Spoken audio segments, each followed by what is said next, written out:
Hola a todos, bienvenidos a White Paper 10. Este es nuestro episodio número 2. Yo soy Carla Berman y me acompaña René Lankenau, el founder y director general de White Paper. Hola René, ¿cómo estás? Muy bien, Carla, ¿y tú? Muy bien, emocionada porque hemos recibido un montón de comentarios del primer episodio. Sí. No nada más de nuestras mamás, ¿estás de acuerdo? Sí, efectivamente. O sea, yo creo que ha sido el podcast que más comentarios, del que más comentarios he recibido hasta ahora, ¿no? Ah, qué buena onda. Sí, la verdad yo también. Y por favor síganos enviando. Mi mail es carla@whitepaper.mx y el mail de René es rene@whitepaper.mx. Y solo para recordarles, lo que estamos tratando de hacer en este podcast es hacer un barrido de las noticias que nos parecieron las más interesantes de la semana. No necesariamente son las de mayor impacto ni las que leyeron en todos lados, sino que las que a nosotros más nos llamaron la atención. Después vamos a hacer un deep dive en un tema. Y al final vamos a dejarlos con una recomendación para hacer el fin de semana, oír, ver, etcétera. Buenísimo. Pues empezamos. Buenísimo. Carlos. Pues te cuento, a ver, la primera noticia interesante que salió esta semana, PitchBook sacó sus últimos números de funding de startups, que pues todo el mundo espera con ansias. Y para Q3, el funding de tanto de América Latina como, bueno, global, como de México, fue sustancialmente mejor que el del Q2. Pasamos de, los deals totales en América Latina fueron de 1.2 billones, que fue el doble de Q1 y Q2. Y México también de ese 1.2 se llevó 0.4 billones de dólares, billones de los americanos, entonces digamos 400 millones de dólares. Y este es el mejor Q en funding desde el Q2 de 2022. Entonces, después de la bonanza que tuvimos en 2021 y el invierno de los unicornios que tuvimos al inicio de 2022, parece que por fin se está empezando a recuperar este tema y creo que es muy relevante porque había mucha gente que parecía como que estaba muy contenta de decir, no, ya ves, todo esto del venture capital es una jalada y no tiene que existir y ya se dieron cuenta que no sirve y cosas así, pero hay que acordarnos, René, que 1.2 billones es un mundo de dinero comparado a lo que teníamos hasta antes de 2019. O sea, hasta antes de 2019, lo que se había invertido desde que se empezó a traquear el venture capital en la región era 2 billones en toda la historia, digamos. Sí. En la historia de lo que consideramos la historia moderna de venture capital. ¿No? Y entonces que en un solo trimestre, que es un trimestre maletón, que si ya se está recuperando, se haya invertido 1.2 billones, yo creo que nos habla de que el mercado está volviendo a subir y que empieza a haber buenas señales para los emprendedores que están tanto queriendo emprender. El 80% de este funding se va a Series A y Pre-Seed y Seed, a muy etapas tempranas de startups, pero también para los emprendedores que están en etapa donde van a necesitar crecer y que pues ya se empieza a recuperar el mercado, ¿no? ¿Tú cómo ves? Sí, yo escuchándote, yo creo que se me vienen a la mente dos comentarios que creo que son importantes destacar. Y uno es que realmente de repente se nos olvida que México estuvo muy rezagado en términos de venture capital, incluso cuando lo comparamos con países como Colombia, Argentina, Chile, ni se diga Brasil, hasta antes de la pandemia, ¿no? 2019, 2020, que cambia por completo, pero tuvimos 10 años ahí en donde tú veías cómo las inversiones en startups de otros países eran mucho más avanzadas que en México. Y no es que en México no hubiera, pero no teníamos ese tipo de rondas grandotas que para muchos siguen haciéndoles mucho ruido y que no terminan muchas personas a veces de entender el valor del venture capital, pero son bien importantes. Yo creo que es bien importante que existan en un país como México. Eso cambia con la pandemia y bueno, ahora explota primero muy bien y luego se cae por completo, se paraliza, pero por lo visto empezamos a ver señales importantes. Y ojo, es que una discusión que tuve con unas personas hace poco que me decían, es que yo cada vez que leo en White Paper Startups me salto el párrafo. A mí, yo no entiendo eso y no entiendo y no me gusta. Y yo les decía, a ver, es que tú tienes que entender primero que si tú ves las empresas más grandes en Estados Unidos, algo así como que la mitad de las empresas del S&P 500 recibieron venture capital, ¿verdad? O sea, si no hubieran pasado por eso, hoy no tendríamos empresas así, ¿verdad? O sea, desde obviamente las más famosas como Apple y Google y Amazon, son empresas que no hubieran existido si no hubieran pasado por la etapa de venture capital. Y como que se nos olvida que esto es una forma de construir empresas, pero que al final la empresa que terminan construyendo los emprendedores es igual de valiosa que cualquier otra o mucho más en muchas ocasiones, ¿no? Entonces, claro, bien importante para México que exista esto, ¿no? Totalmente. Y de hecho, hay un estudio que hizo Viridiana Ríos, que a mí me encanta. No sé si has leído su libro, No es normal. No. Un día la tenemos que invitar. Viri es una politóloga de Harvard que habla mucho de la desigualdad y dice que, por ejemplo, en México es una anomalía que las empresas que son las empresas más grandes de México llevan siendo las empresas más grandes de México toda la vida. En Estados Unidos eso no pasa. En Estados Unidos, por ejemplo, tan solo hace 15 años ni Amazon, ni Google, ni Meta, ni Uber, ni muchas de las empresas que hoy son de las más grandes de Estados Unidos no existían o eran muy chiquitas. Y la razón es justamente por el venture capital. Y definitivamente creo que la gente luego se espanta cuando oye de estas mega rondas y cosas así, pero también poniéndolo en contexto, México, de todo lo que se registra en cuanto a fondeo de venture capital, Latinoamérica como un todo acapara el 2% y fíjate que más o menos destinamos la misma cantidad de dinero en términos absolutos a Latinoamérica que a África, a todo el continente africano, que a solo Canadá y que a solo Australia. Entonces, definitivamente, o sea, nos falta muchísimo para seguir invirtiendo en este tipo de empresas.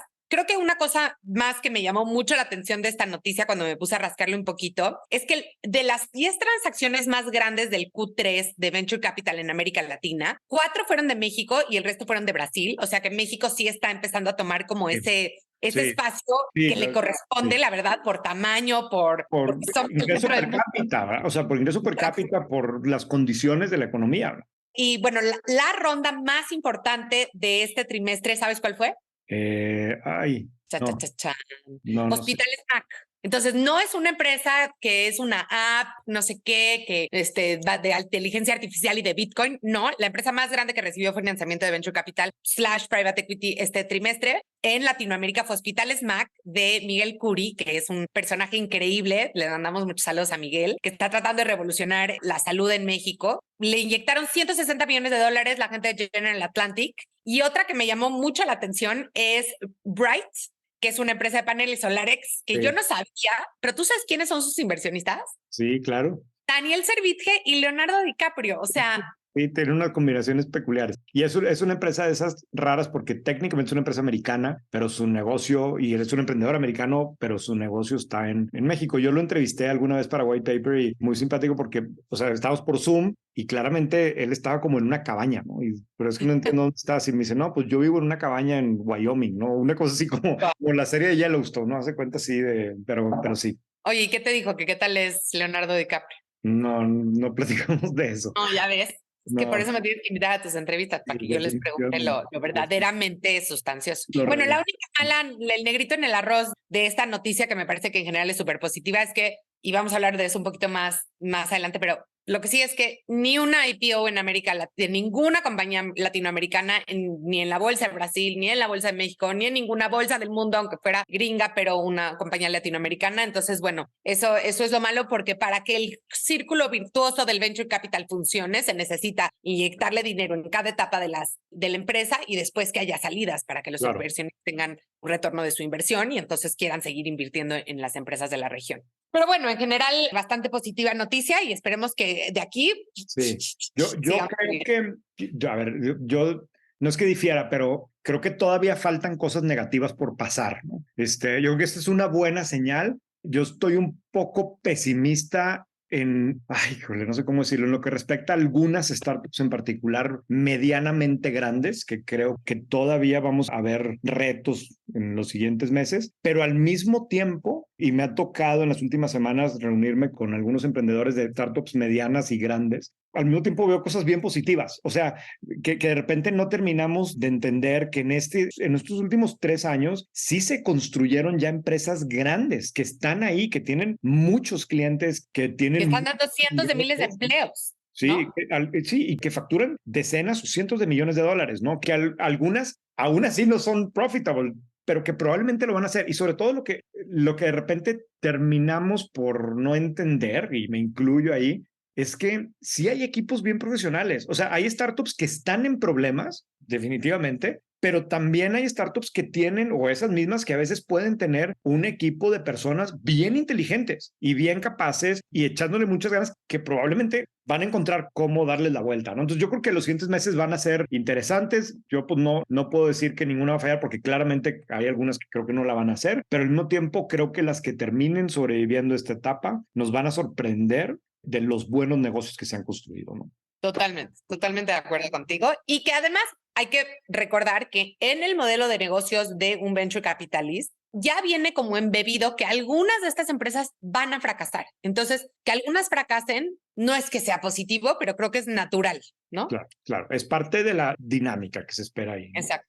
Ok, a ver, de mi lado, yo traigo una nota que me llamó la atención, que publicamos ayer en White Paper, de hecho, que tiene que ver con los depósitos que hacen los clientes en los Oxxos, ¿no? O sea, como que de repente se nos olvida, pero cómo, bueno, no se nos olvida a nadie que tienes que hacer flow fila en el Oxxo y que hay gente que está haciendo miles de transacciones de servicios y se tarda mucho tiempo. Pero realmente, o sea, cuando tienes 21,000 tiendas en el país y que tienes habilitado una serie de servicios y en este caso en particular, que tienes esta relación con los bancos en donde puedes captar dinero para ellos, están jugando un rol bien interesante y sobre todo cuando hablamos de temas de falta de bancarización que tiene el país y demás, pues, como que tienes estos, no quiero usar ese término, pero como animales medio raros, ¿no? Como Oxxo que están jugando ya un rol bien peculiar, pero fíjate los datos, o sea, entre enero y agosto, los más de 21,000 Oxxos habrían procesado 135 millones de depósitos bancarios. O sea, es un chorro de transacciones que por otro lado son menos que las del año pasado en número, pero ¿Y esto?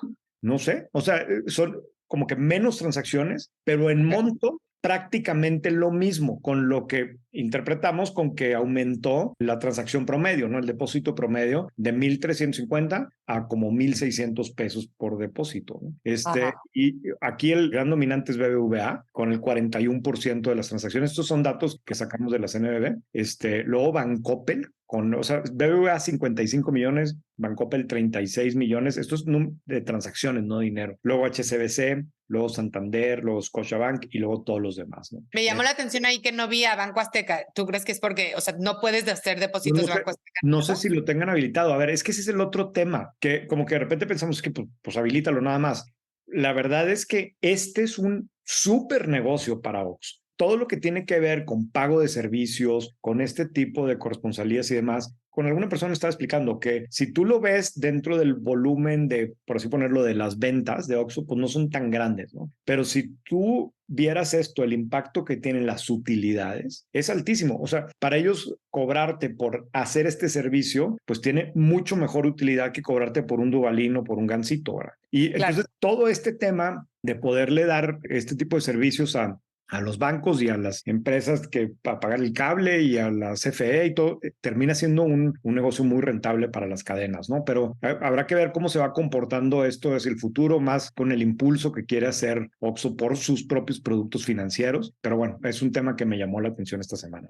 La verdad es que Oxxo es un fenómeno increíble. Digo yo que la mejor noticia que he tenido en el último semestre es que abrieron un Oxxo aquí al lado de mi casa. Y sí, la verdad se vuelve como su nombre lo dice, una conveniencia maravillosa. Te quiero contar una historia de Oxxo, no tengo muchos datos más que abonar a lo que dices, pero hace muchos años en Google, el que era, no sé si el director de marketing, algún funcionario de Oxxo, nos contaba una historia de que el Deforma, este periódico que es como de noticias falsas, que se burla, había sacado una nota de que en el Oxxo ya podías sacar tu acta de nacimiento. Porque ya en el Oxxo puedes hacer todo, ¿no? Puedes pagar tu luz, tu gas, recoger dinero, recoger paquetes. Y que lo que les llamaba la atención impresionantemente es que para la gente era algo totalmente creíble. Entonces, que había un montón de gente en el Oxxo yendo a tramitar su acta de nacimiento y decían, no sabemos, o sea, estamos halagados, pero no sabíamos cómo capitalizar eso, porque la verdad es que, pues sí, el Oxxo se ha vuelto el centro de operaciones de muchas comunidades, ¿no? Sí, es la parte institucional en muchas comunidades. Sí. Habrá que ver cómo va evolucionando Oxxo. Yo creo que todo el tema de los cambios que están habiendo en FEMSA van a tener aquí un impacto. El tema del crecimiento internacional de FEMSA Comercio es muy relevante. Yo no sé hasta qué punto realmente se puede exportar el modelo de Oxxo, aunque sé que lo hacen en muchos países, pero ningún lugar tiene la penetración y el rol que juega aquí. Pero bueno, pues es una empresa gigantesca.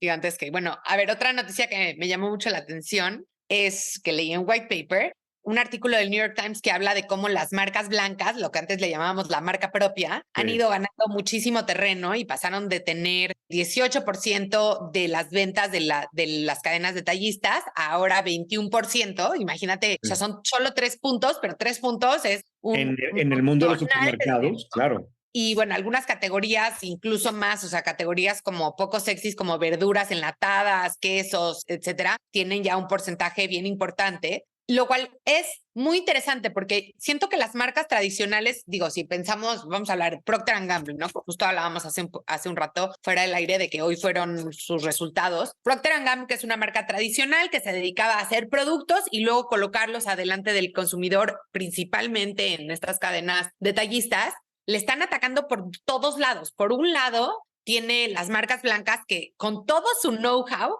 los supermercados aprenden a desarrollar productos, muchas veces incluso se los desarrollan las mismas fábricas de los productos con marca, tienen mucho mayor margen. Como el supermercado controla sus anaqueles, pues les va a dar una posición súper beneficiosa. Y por el otro lado, los está atacando todas las marcas direct to consumer que tratan de llegar al consumidor directamente a través de canales de comercio electrónico. Entonces, los pobrecitos de Procter & Gamble y todas estas están como quedando apachurrados por los dos lados, ¿no? Sí, de hecho aquí estoy viendo, el resultado es que sí, perdieron volumen de ventas, lo están compensando con precio, venden más caro y con eso siguen creciendo, pero dice que por quinto trimestre consecutivo bajó el volumen de ventas. Yo creo que en el tema de las marcas blancas, a mí me da mucho la atención cómo cambió de ser un producto, o históricamente la concepción era que la marca blanca era la ultra barata, ¿no? Sí, la chafa, la que los frijoles sin sabor en la bolsa genérica, ¿no? Sí, si tu mamá te mandaba papitas marca Aurrera, sí, pues no, era no mala eras el señal. salón. Era mala señal, pero luego hoy, pues un poco al revés, y tú puedes ver, no sé, los productos en Target en Estados Unidos que tienen productos bien sofisticados, que son marcas propias, hasta evidentemente el caso de Trader Joe's y todos estos que solamente venden sus marcas y que han creado culto, ¿no? Y fanáticos alrededor de todo ese tipo de marcas. Yo le pongo mucha atención a los reportes trimestrales de los supermercados en México porque es un negocio que me llama la atención y que me gusta, y claramente están destacando todo lo que están, y Soriana, todos están destacando cómo va creciendo sus marcas blancas, que la verdad también es que, por lo que entiendo, puede terminar siendo un producto con mayor margen para el supermercado y por eso también juegan este rol estratégico, ¿no? Pero sí digo, para mí también me llama, coincido contigo que vale la pena echarle un ojo.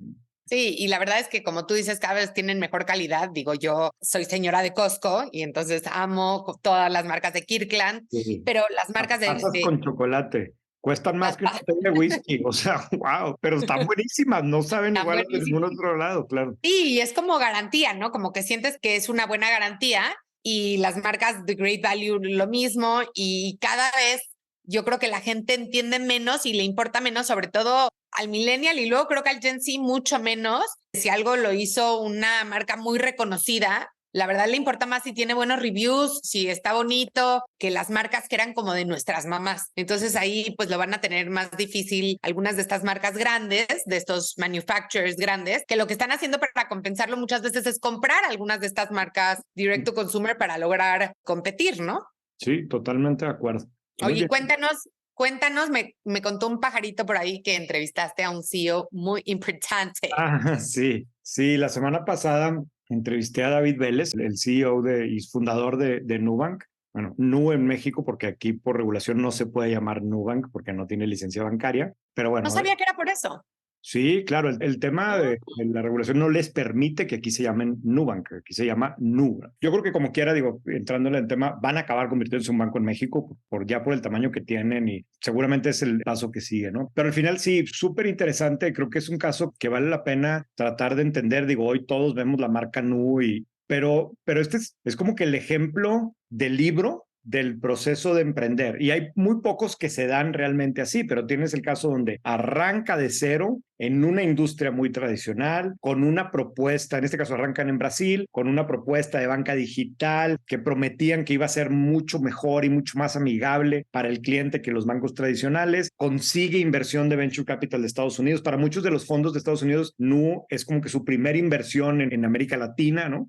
Consigue algo de dinero, empieza a crecer desde el principio, conecta relativamente bien con el cliente, crece, pero tienes otra vez el caso en donde la empresa hoy en Brasil es dominante, algo así como la mitad de los brasileños adultos tienen productos de Nu. Increíble porque al final pues, no tiene más de 7 años de que empezó a colocar productos y que tengas ese tipo de cosas. La empresa es rentable, ¿no? Y no es tan rentable desde el punto de vista del margen que tiene comparado con los ingresos cuando lo comparas con otros bancos. Pero si te pones a ver la edad de sus clientes y cómo están creciendo, dices que esa empresa va a ser ultra rentable en la medida en que sus clientes se vayan haciendo más grandes, ¿no? Y tienes una empresa que después se viene a México, que está creciendo de una manera muy rápida. Fíjate este dato, las tarjetas de crédito en México, la velocidad que tuvieron de colocación de tarjetas de crédito es mucho más rápido que en Brasil, aun y cuando el mercado de tarjetas de crédito en México es como una cuarta parte o una quinta parte de la de Brasil. O sea, más rápidamente estos tipos se comieron participación de mercado en México que en Brasil.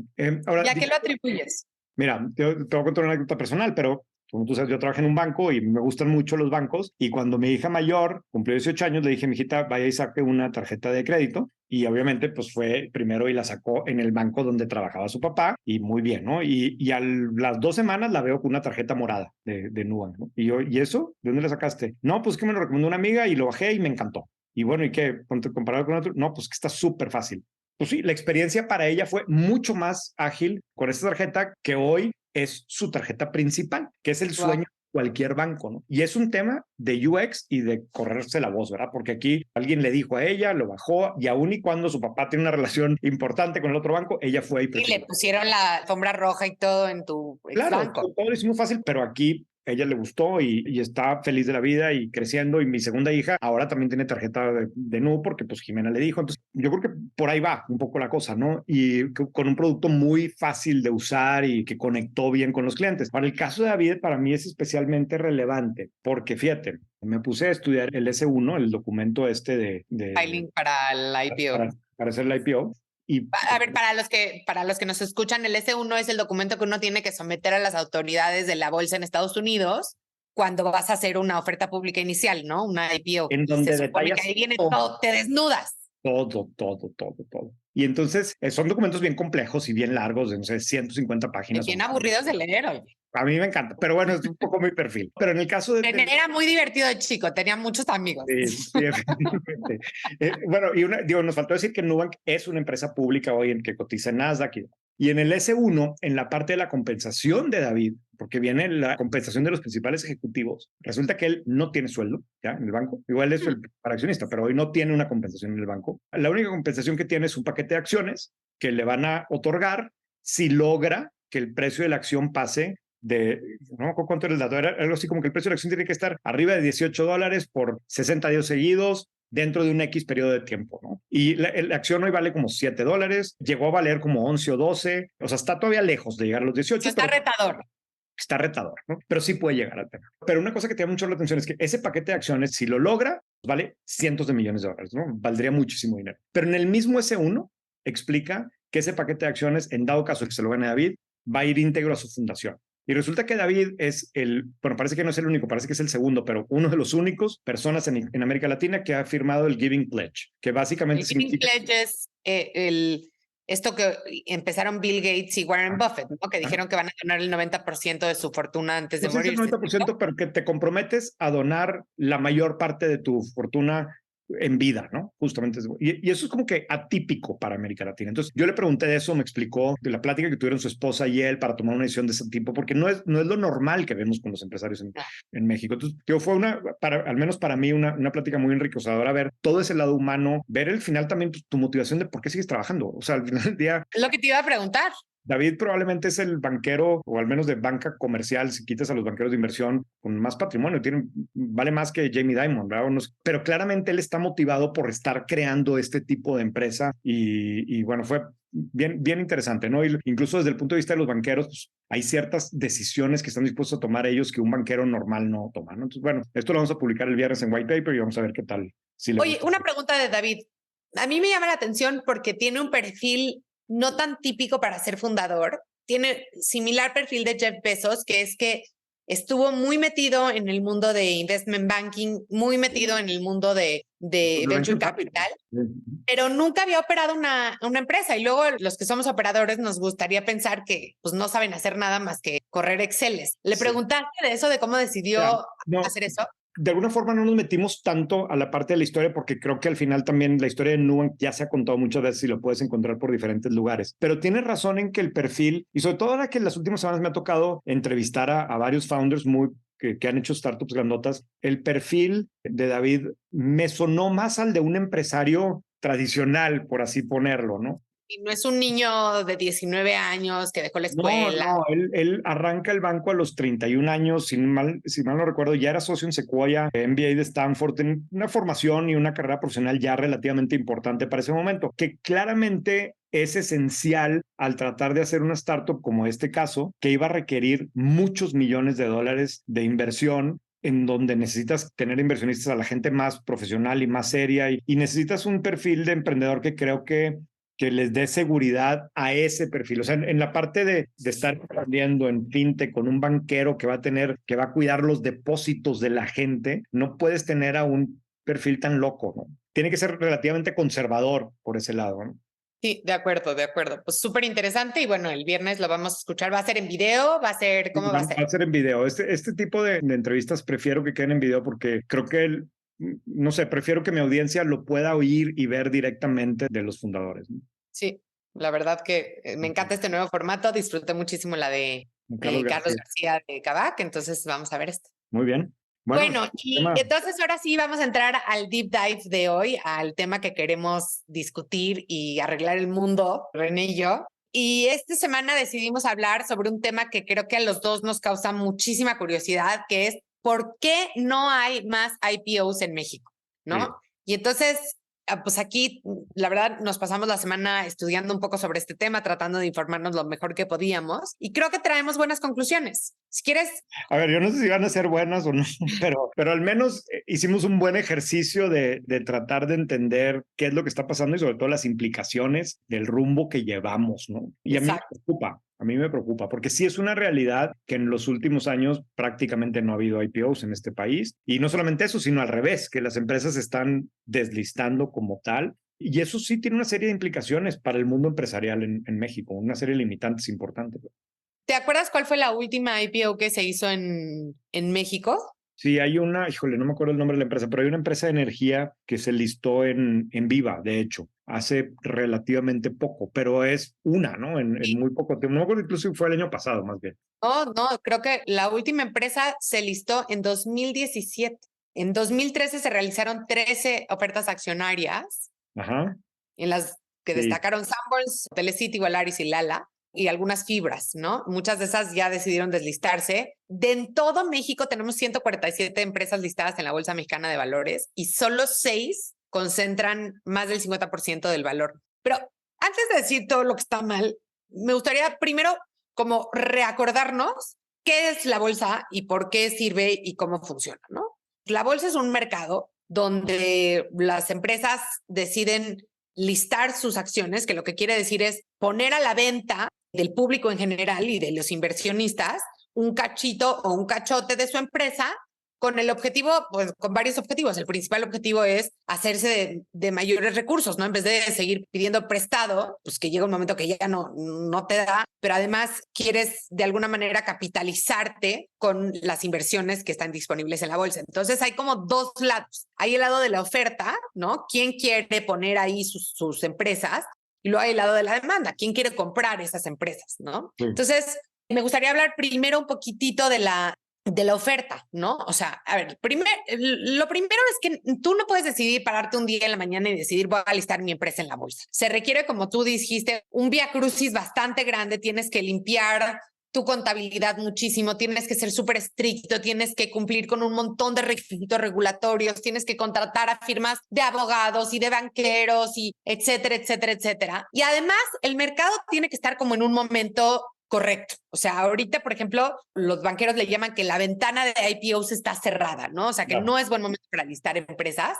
Y hablamos con varios expertos y lo que nos decían es que en México el problema es que se nos pasó la fiesta. O sea, que en 2021, que había mucho apetito global por economías emergentes, que el peso estaba estable, bueno, sigue estable, no que el peso está estable, pero además había una como apetito global. No se listaron ninguna empresa mexicana ni en México ni en bolsas extranjeras, porque a veces también hay empresas como Volaris, por ejemplo, que está listada en la bolsa de Estados Unidos y también en la bolsa mexicana. Cuando pasa eso, cuando las ventanas se abren, típicamente Brasil lista 10 empresas, o sea, como que están todas así esperando en la puerta para salir a listarse, ¿no? Entonces, parte del problema es que se nos pasó la ventana. Luego, el segundo problema es que pues la verdad es que para tú ser una empresa que podría estar listada en la bolsa, pues tienes que ser una empresa que reúna varias características. Tienes que ser suficientemente grande, tienes que tener una gobernanza y regulación bastante estricta, tienes que tener un plan de negocios atractivo para los inversionistas. Y a pesar de que hay muchas de estas en México, no todas quieren ponerse en el escrutinio público, ¿no? Hay un tema filosófico ahí importante que tiene que ver, o sea, ¿por qué fregados vas a hacer pública tu empresa, no? Y definitivamente los mercados son una buena manera que tiene la empresa de hacerse recursos para crecer, para financiar su crecimiento. Es una buena forma también incluso de darle salida a socios que invirtieron en tu empresa o que son accionistas en tu empresa y que en algún momento quieren salirse del negocio, y si no es una empresa pública, pues tienen menos alternativas para eso. Pero claramente lo primero es esto que estás diciendo tú, Carla, en donde tienes que estar convencido del compromiso que implica ser una empresa pública, porque implica que vas a comportarte ahora de una forma mucho más institucional. Ya no puedes tú como dueño tomar cierto tipo de decisiones o sacarle dinero de la caja, porque teóricamente no puedes nunca, pero ahora sí ya no lo vas a poder hacer. Pero todos tenemos el primo de un amigo que lo hace. Sí, sí, claro. Pero vas a tenerte que comportar de una forma más institucional, vas a tener un consejo, vas a tener independientes y además todo mundo va a ver tus resultados, van a ser públicos tus resultados. Y eso pues a mucha gente no le gusta. Claro, ahí hay un gran mito que lo platicamos el otro día. La gente dice, no, es que mejor yo quiero volar abajo del radar, no quiero estar en el radar de Hacienda, no quiero que todo el mundo sepa que soy millonario porque pues la seguridad. Pero tú me decías que a ti se te hace que esto más bien no te convence mucho este argumento. ¿Por qué, René? No, a ver, o sea, no es que no me convence, que está claro que en México hay peligros de inseguridad y demás, y es como una virtud el ser austero Discreto. o discreto, exacto. Pero a mí me pasan cosas en white paper de gente que me habla y me dice, oye, es que no quiero que vayas a sacar mi empresa porque nosotros somos súper low profile, ¿no? Esa es la típica. Y que le digo, oye, pues dile a tu esposa que no ponga fotos con el hawker en Vail, ¿verdad? En Instagram, que ponen por un avión privado y en el helicóptero. Es medio mito. O sea, normalmente los dueños de este tipo de empresas que tienen mucho dinero, la gente sabe que tienen mucho dinero, no es como que es una sorpresa que de un día a otro. Entonces es medio engañoso ese concepto, es medio engañoso el tema de, bueno, no es que sea engañoso el tema de la seguridad, pero yo siempre he creído que si eres target de alguien que te va a secuestrar, ya lo eres, no es porque te descubres. O sea, está sobredimensionado, ¿no? Está sobredimensionado, que me dice, no, es que por Hacienda, no quiero que me vea. Oye, si yo averigüé tus ventas en 15 minutos, Hacienda sabe todo de ti, no nos hagamos güeyes, pero o sea, entiendo culturalmente por qué ha sucedido, ¿no? Lo que a veces yo insisto mucho y claramente pues yo estoy del lado de mayor transparencia porque es a lo que me dedico, pero es que sí, aunque a veces la información tiene un lado negativo, tiene también muchas cosas muy positivas. Se ha convertido en México como que la cultura de primero pensar en todo lo negativo que me va a traer y no pensar con que, oye, es que el que tus empleados entiendan esto los va a hacer sentirse más orgullosos, te va a traer mejor talento, tus, no sé. Vas a poder compartir con tus empleados también el upside, ¿no? Claro, tiene también. Y esto, fíjate que ahí yo creo que está un parte del meollo del asunto, porque hablábamos de que, por ejemplo, imagínate que eres una empresa manufacturera, ¿no? Y vendes, no sé, $1,000 millones, un montón de dinero. Y tienes una utilidad neta, digamos, manufactura, no es un margen muy grande, una utilidad neta de $100 millones y ya que haces inversiones, te queda una utilidad o un flujo de caja de $70 millones. Hoy, si tú eres una empresa privada, la verdad tienes absoluta discrecionalidad de qué hacer con esos $70 millones. Sí. Entonces, pues los repartes entre todos los cientos de primos que seguro son accionistas y no hay ningún problema y no tienes que compartir con los minoritarios, ¿no? ¿Qué pasa si sacas tu empresa a la bolsa y ponte tú que consigues que te valúen en 15 veces utilidad neta? O en 15 veces sí, EBITDA. O sea, a lo mejor tu empresa ahora en papel, vale $1,500 millones. Entonces, en papel eres mucho más rico, pero ya no tienes esa discrecionalidad de cómo te vas a gastar esos $70 millones al año. Y yo creo que hay muchos empresarios que dicen, pues, ¿para qué tanto brinco estando el piso tan parejo, no? Sí. O sea, encima vas a tener que gastar muchísimo en institucionalizar tu empresa. Y si no tienes un conflicto grande de sucesión, donde a lo mejor ya son demasiados de la segunda generación, no hay un claro sucesor, como que no hay tanta urgencia de institucionalizar, ¿no?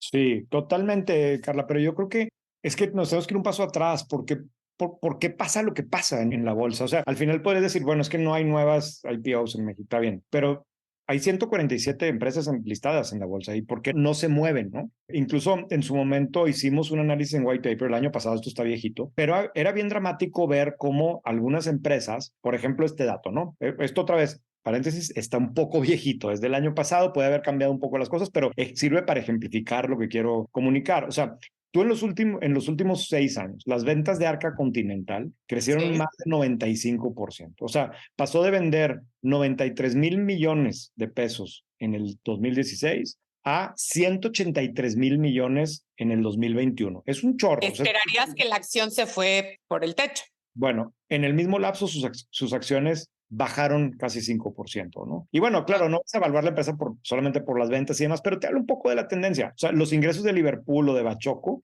en ese lapso crecieron más de 50% y sus acciones bajaron 29 y 21% respectivamente, ¿no? FEMSA, por ejemplo, creció sus utilidades más de 38%, pero sus acciones perdieron casi el 6% del valor otra vez en ese periodo. No tengo los datos a hoy, ¿no? Pero sirve para ejemplificar cómo pues aunque las empresas mexicanas claramente estaban siendo más productivas, vendiendo más, con mejores márgenes, más sanas en general, no se estaba reflejando eso en su precio, en el precio de la acción, ¿no? Y eso No lo valora el mercado de alguna no lo manera. estaba valorando el mercado, ¿no? Y cuando hablé con algunas personas al respecto para que me dieran a entender, pues hay varias causas, pero una muy importante es que el mercado mexicano como que se ha ido haciendo chiquito y no es tan interesante para los analistas y para los fondos internacionales porque tiene como que poca profundidad. O sea, ¿para qué me pongo a analizar lo que hay ahí si mejor me pongo a analizar lo que hay en Brasil o en otro país? Que hay muchas más se mueven, tengo como que más alternativas, ¿no? Y luego a esto le sumamos pues una serie de comportamientos de algunas de las empresas grandes que sirvieron para desincentivar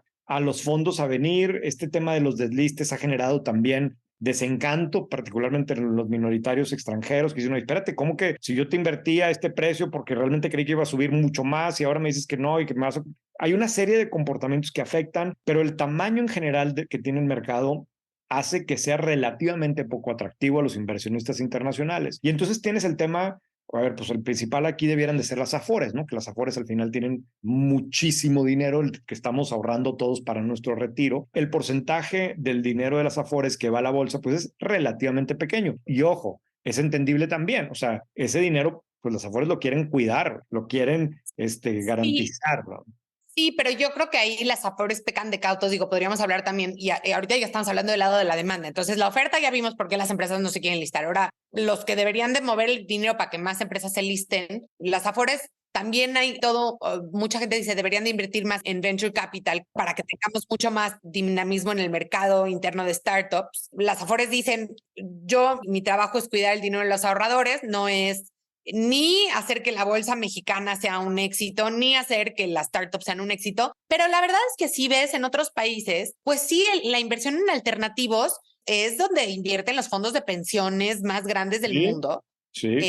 En Bueno, alternativos incluso como las Afores de aquí invierten en otros países en este tipo de activos, ¿no? exacto. Y eso hace pues igual un círculo virtuoso, ¿no? Ahora, yo pienso que tenemos que ahí hacer un cambio de cultura en las Afores. La gente que está o sea, ser el manejador de dinero de una Afore debería de ser el trabajo mejor pagado de la industria financiera, porque están manejando miles de millones de pesos de todos nosotros. Entonces deberíamos de estar felices de pagarle un chorro de dinero a esa gente. Sí, Y hoy creo que más bien se premia que sean súper cautos, ¿no? sí. Obviamente no queremos que tomen riesgos a lo tonto, pero creo que sí falta esa cultura. Y por otro lado, falta un mercado al detalle, digamos, de inversionistas, donde en México, pues hasta hace muy poco había, creo que 200,000 cuentas de inversión en bolsa. Sí, de casa de Y bolsa. Uh-huh. en casa de bolsa, nadie invertía en la bolsa. Tú en Estados Unidos platicas con la señora ama de casa y te cuenta de su portafolio y por qué le está apostando a hoteles Hilton y etcétera, que creo que a lo mejor no es mucho y creo que tú tienes más ese dato y no te va a mover todo un mercado, pero el hecho de que la gente empiece a hablar de esto también fomenta una mayor cultura del ahorro, una mayor cultura de la inversión y una mayor cultura de saber de finanzas, ¿no? Claro, sí, esta es una pata bien importante en todo esto. Claro, en un país como México, los inversionistas de retail no van a hacer la diferencia, o al menos no en el corto plazo en la bolsa, pero sí ayudaría definitivamente. Y como bien dijiste, las casas de bolsa en este país estuvieron como estancadas con el mismo número de cuentas, que eran, no me acuerdo si 200 o 300,000, pero por décadas prácticamente fue así. Luego salen los productos de inversión digital, particularmente el de GBM, enorme que explota, ¿no? Y entonces ese número de 200,000 o 300,000 pasa como a más de 1,000,000, ¿no? Y muchas más personas tenían acceso a una cuenta para comprar y vender acciones. Pero otra vez, cuando hicimos el análisis en White Paper, te traumaba ver la explosión. Me choca este medio porque no puedo enseñar aquí las gráficas, pero la explosión, cómo se ve en el número de cuentas, en el número de transacciones, al mismo tiempo en el precio promedio de las transacciones se desploma, o sea, tienes a muchos más inversionistas comprando acciones, mucho menos dinero, ¿no? Porque haces la base mucho más grande que lo vuelve como muy interesante, pero prácticamente todo ese crecimiento se va por el SIC, que el SIC es el camino para comprar acciones fuera de México. O sea, toda la parte de inversionistas de retail, pues no son, es el chavo de 20 y tantos años que tiene un trabajo y que está ganando algo de dinero y en lugar de tenerlo nomás ahorrado, quiere comprar acciones, pero no va y compra acciones de, no sé, de Sanborns o de la Mosa, va y compra acciones de Amazon y de Tesla y de Apple, porque son las empresas que ve y que conoce, cuando la realidad es que hay empresas en México que tienen proyecciones bien interesantes, que tienen márgenes muy sanos, que tienen planes de expansión y demás, pero que no han sabido conectar con ese inversionista retail. Y claro, tampoco es que lo hayan buscado, porque no hay mucha historia en esto, pero para entusiasmarlos como sí lo saben hacer las empresas de Estados Unidos, ¿no? Entonces, tienes un mercado poco profundo que de repente no parece ser tan atractivo para los internacionales. Y ojo, importante destacar, México sí es importante para los internacionales y lo estamos viendo con el nearshoring, lo vimos con la obsesión de los fondos de venture capital por las startups mexicanas. Sigue existiendo inversión de VCs a México. Las empresas multinacionales están metiéndole muchísima lana al país, están construyendo fábricas, pero no están comprando acciones de las empresas mexicanas, ¿no? Ahí hay una parte que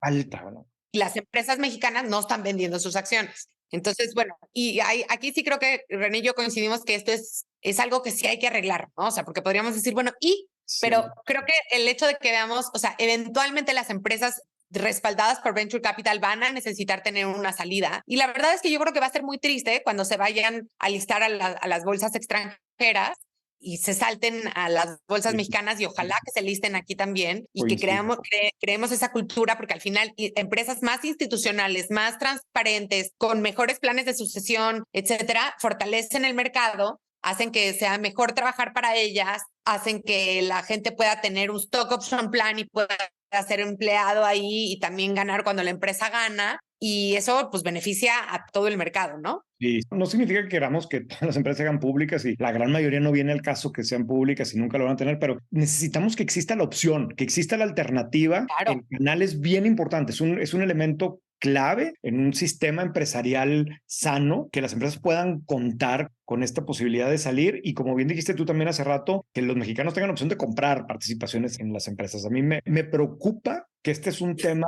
que ahí viene, que tiene tiempo, que está pasando y que siento que no le hemos puesto suficiente atención. Yo honestamente, y por más que hablé con varias personas expertas en el tema, no tengo tan claro cuál es la salida, ¿no? Como que hay una serie de cosas que tendrían que pasar y prácticamente todas al mismo tiempo y todas salir bien para que esto se corrija. ¿Cuáles son? Échalas. No, a ver, pues entre las cosas que me dijeron es uno, pues obviamente el tema de que los inversionistas locales le puedan destinar más lana y eso tiene que ver con las Afores, tiene que ver con la parte de inversión de retail, que eso también está ligado con la comunicación de las empresas que ya están listadas aquí, tiene que ver con el mismo rol de las bolsas, ¿no? Creo que Viva ha hecho mucho esfuerzo por traer más empresas y no siempre ha sido tan exitosa en lograrlo, pero ahí está tratando de hacerlo. Yo creo que nos hace falta, yo no sé si hasta un tema de incentivos regulatorios o incentivos fiscales para que las empresas quieran avanzar por este lado. Creo que, o sea, esto igual está demasiado soñador de mi parte, pero hasta un compromiso de parte de grupos empresariales que digan, oye, vamos a subirnos todos, ¿no? O sea, vamos a hacer un esfuerzo de que estas 40 empresas que cumplimos con este tamaño, ¿por qué no hacemos un esfuerzo y nos listamos en los siguientes 3 años? O sea, se me hace como un sueño que no va a suceder, pero me gusta pensar que algo así podría cambiar el mercado, ¿no? Sería maravilloso. Y que veamos cosas, digo, hoy en la mañana una de las noticias que me llamó la atención es que Lululemon entró al S&P 500 desplazando a Activision, creo, a una empresa de videojuegos. O sea, imagínate, Lululemon, digo, claro, es maravillosa, a mí me encanta, estoy vestida de Lululemon, pero es una empresa de mayas, ¿no? Sí, entonces, correcto. si Lululemon puede tener una actividad súper bursátil en la bolsa, nuestras empresas grandotas pues imagínate lo que pueden hacer, ¿no? Entonces, ojalá que sí, ojalá que en un año revisitemos este tema y veamos que hay muchas más empresas que se están preparando para listarse en la bolsa. Claro. Y bueno, vamos a terminar el día de hoy con una recomendación. Sí, mi único comentario era que si alguien que nos está escuchando tiene sugerencias sobre este tema de lo que debería pasar, mándenos un mail a Carla o a mí y podemos hablar de esto la siguiente semana o cuando sea, pero sí es un tema que nos preocupa. Sí. Y bueno, ¿qué me recomiendas para el fin de semana? ¿Qué te recomiendo, hijo? Esta te va a tomar un poco, bueno, no técnicamente no te toma más del fin de semana, pero terminé ayer de escuchar un podcast de Lex Fridman, un episodio de Lex Fridman, que no sé si lo ubicas, este podcast es bastante bueno, pero específicamente entrevista a Yuval Noah Harari, que es de mis autores preferidos, y el libro de Sapiens a mí me cambió la vida, es uno de esos libros que me marcó la vida. Y son 3 horas de entrevista. A mí no me gustan los podcasts tan largos, me cuestan, pero aquí las 3 horas están muy buenas. O sea, te lo eches en partes, pero habla de todo tipo de temas, desde, por ejemplo, hace una reflexión y una explicación de por qué nos gustan tanto las conspiracy theories y por qué al ser humano nos gusta creernos estas historias que no hacen ningún sentido, ¿no? Pero es como que muy humano, ¿no? Y lo explica de una forma que dices, ya entendí, perfecto. Y luego habla obviamente de temas de inteligencia artificial y como que últimamente este señor ha traído un tema medio pesimista del futuro de la humanidad, pero quizás no coincido con todo, pero me gusta, me ejercita la cabeza, o sea, me pone a pensar cosas y, no sé, explica muy bien, me gusta.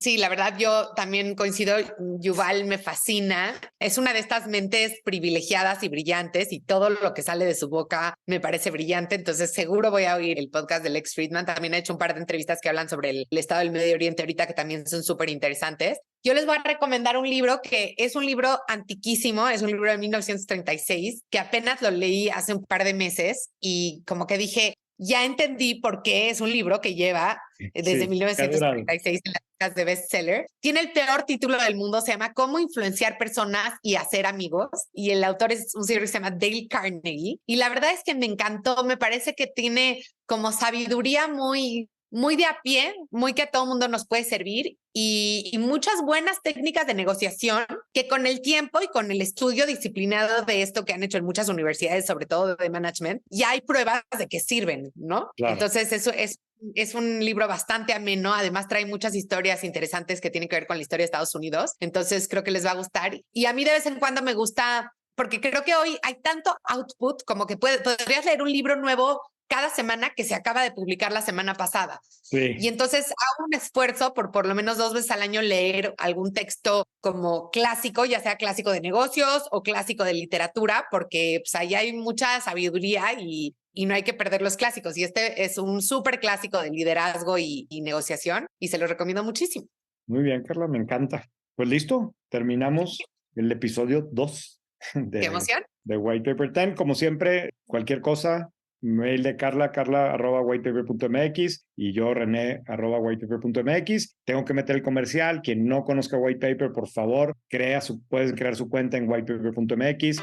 Nos especializamos en desarrollar información de negocios de México para la comunidad empresarial en México. Queremos que sea contenido relevante, valioso, etc. Y son 5 minutos muy bien invertidos en las mañanas. 5 minutos en las mañanas. Mil gracias y nos escuchamos la siguiente semana. Besos a todos, bye.